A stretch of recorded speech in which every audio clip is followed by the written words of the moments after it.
Okay, let's be real. The Galaxy Ultra lineup has always been Samsung's way of flexing on the entire smartphone industry. Every year they're like, oh, you thought we were done? And then boom, a display so bright you could tan under it, a camera that makes pro photographers reconsider their career choices, and of course this pen, because Samsung wants you to feel like a wizard signing million-dollar contracts on your phone. And yeah, the S25 Ultra is already an absolute monster. But here's the thing. The Galaxy S26 Ultra might be the first Samsung phone that actually makes iPhone users go, wait, should I? Now, this isn't one of those overhyped redesign years where everything looks different but nothing actually improves. Nah, this time it's all about smart upgrades, the kind that sounds subtle but hit big in your daily life. Let's start with the display because come on, it's Samsung. They've been the kings of OLED since forever.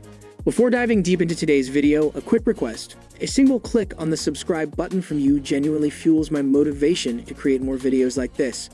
It means a lot. Also, drop a like and comment if you like the video. Now let's get straight to today's topic. The new S26 Ultra is rumored to rock Samsung's fresh M14 OLED panel, which is brighter, thinner, and somehow even more power efficient. We're talking peak brightness close to 3000 nits. That's not a display anymore. That's a portable flashlight with a SIM card.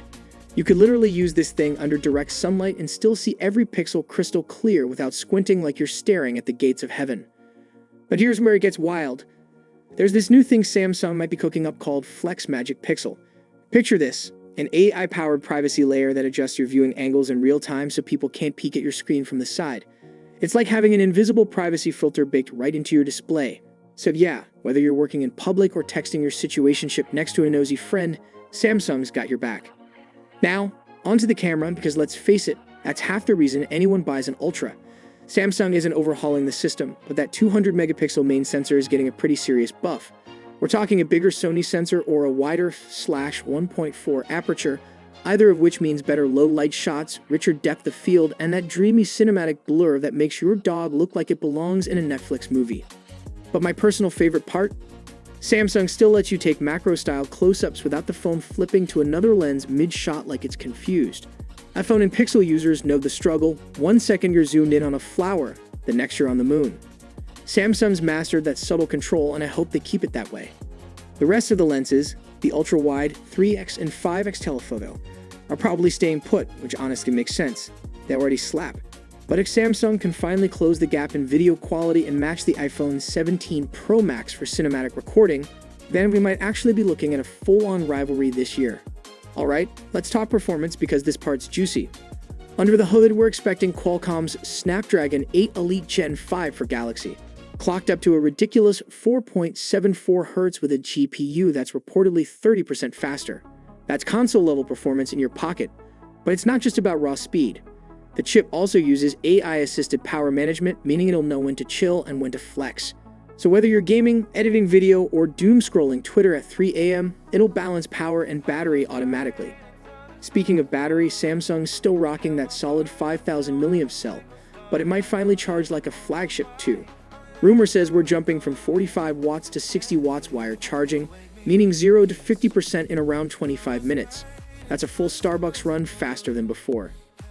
And get this, wireless charging might go magnetic this time, MagSafe style. Imagine snapping on a charger, car mount, or stand without fiddling around with cables. That one change could open up a whole ecosystem of magnetic accessories that actually feel premium, something Samsung's been kinda missing, compared to Apple's accessory game. Now design-wise, Samsung's keeping the Ultra identity but making it sleeker. The S26 Ultra is supposedly shaving off another 0.4 millimeters in thickness, which doesn't sound like much, but it adds up when you're holding it.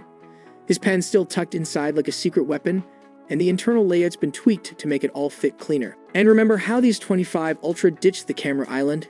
Yeah, now they'll be coming back. Some fans actually miss that clean, unified look. Plus, those exposed lenses were dust magnets.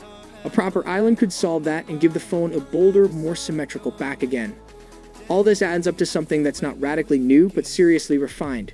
You're getting a brighter, smarter display, a camera that's pushing into cinematic territory, faster charging, a sleeker body, and those small but clever features like Flex Magic Pixel and magnetic charging that make everyday use way smoother. And that's kind of the genius of it. Samsung's not just chasing bigger numbers anymore.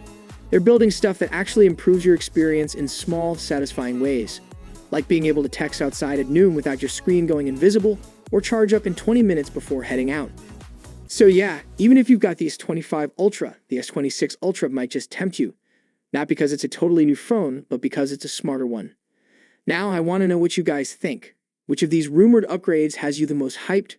Are you ready for AI-powered privacy screens, or are you more excited about finally having faster charging on a Galaxy?